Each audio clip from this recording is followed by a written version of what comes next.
everyone, thank you so much for clicking onto the video. Here are today's learning objectives. So first is to look at the rules for assigning and calculating oxidation number for atoms and elements, compounds and ions, and then to write formulae using oxidation numbers. We're then going to use Roman numerals to indicate the magnitude of the oxidation number when an element may have compounds or ions with different oxidation numbers. Now we're going to look at how to work out oxidation states. So we have a few general rules. The first is that for simple ions, it's normally the charge on the ion. And so, for example, if we have copper 2 plus, then the oxidation state for copper in this ion is plus 2.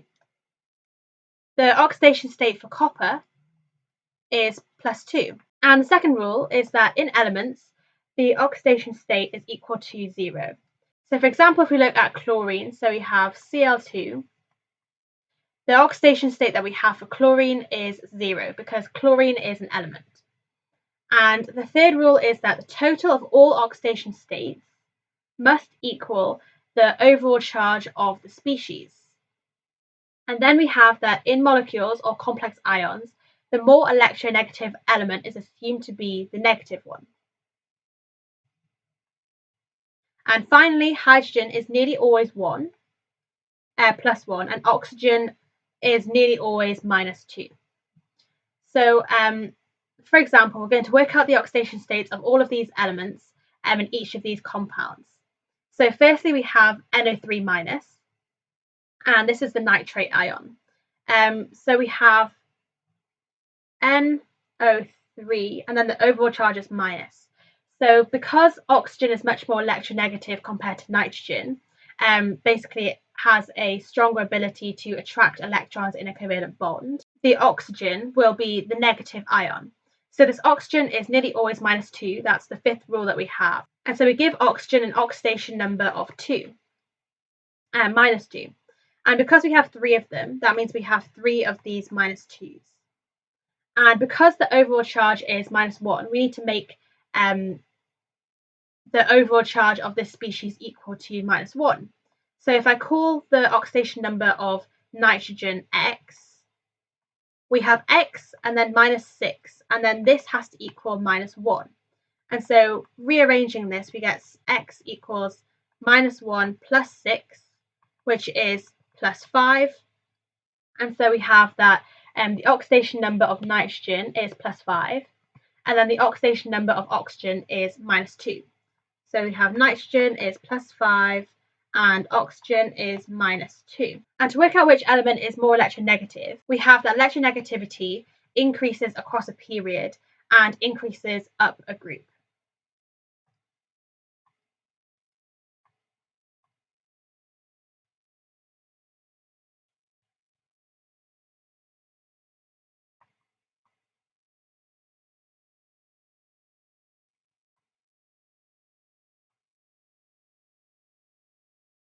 So fluorine is the most electronegative element that we have.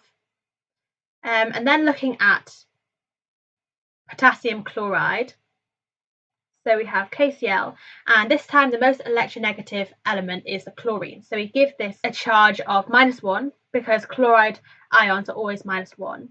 And this actually works out because potassium is in group 1, and so it forms plus 1 ions. And so we have that the oxidation number of potassium is plus 1, and then for chlorine we have minus 1. And then we can look at dichlorine trioxide, which has the formula Cl2O3. And so if I have Cl2 and then O3, and these two are actually very similar in electronegativity, but oxygen is nearly always given minus 2, and so we give minus 2 to oxygen. And then we have 3 of them, so again we have another 2 of these minus 2s. And now we have to look at the overall charge of the compound. So the overall charge is 0. And so again, if we put X, but this time because we have 2 of these chlorines, we need 2X. And then we have minus 6 is equal to 0 because it's neutral. And so rearranging this, we have 2X is equal to plus 6. And so X is equal to plus 3. And so now we know that the oxidation number of chlorine is plus 3, and for oxygen is minus 2. And then for hydrogen peroxide, this is a bit of an anomaly because we have both hydrogen and oxygen, and we have the rule that hydrogen is nearly always +1 and oxygen is nearly always -2. And so it can be difficult to see which one we actually give the +1 to and the -2. But actually we give oxygen -2 instead of giving hydrogen a +1. So this is just one of the ones where you need to remember what happens.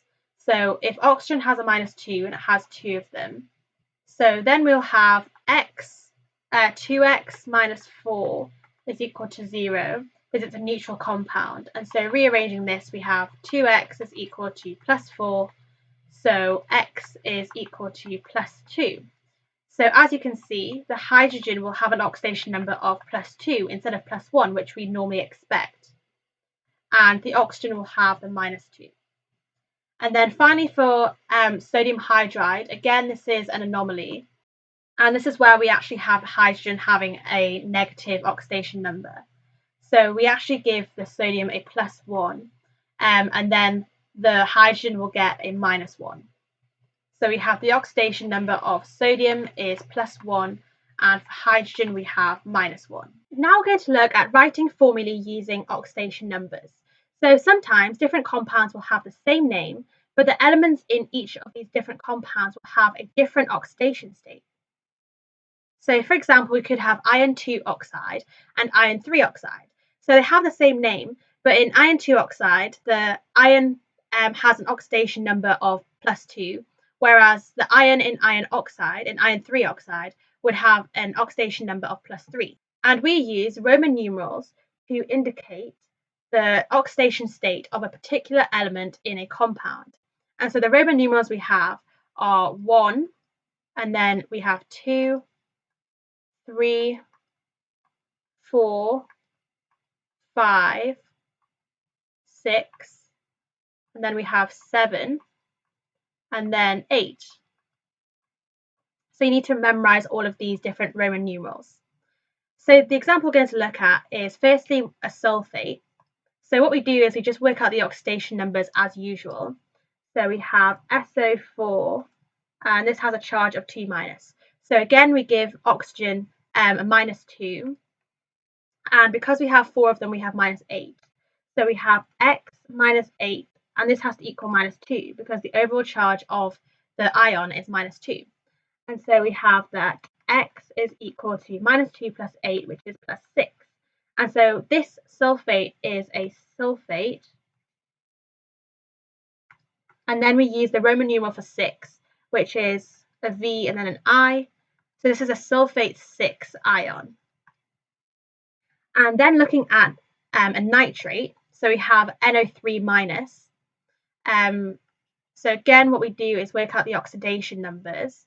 So we have -2 for the oxygens, and we have 3 of them. So we have x -6 is equal to -1, which is the overall charge.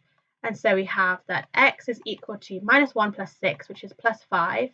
And so this nitrate ion is a nitrate.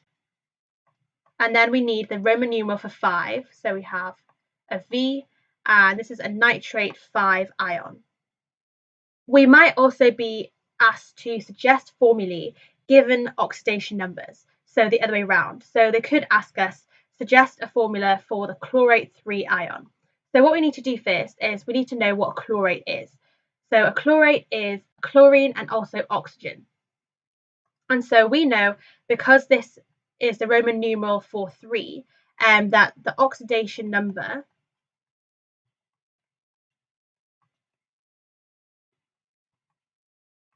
of this chlorine in this chlorate ion is equal to +3. And we know this ion has to be negative because it only contains chlorine and oxygen. And so we just need to add enough oxygen to make this ion negative. So first let's try Cl and then O. So what we would have here would be the chlorine would be a +3, and then the oxygen would be a -2. So then we'd have an overall charge of 3 - 2, which is +1 or 1+. And then we can try ClO2. So again, we'd have +3, but this time we would have 2 of these -2s. So it'd be +3 - 4, which is equal to 1-. And so this must be our formula for this chlorate ion. So we have that formula for chlorate 3 ion is ClO2 minus.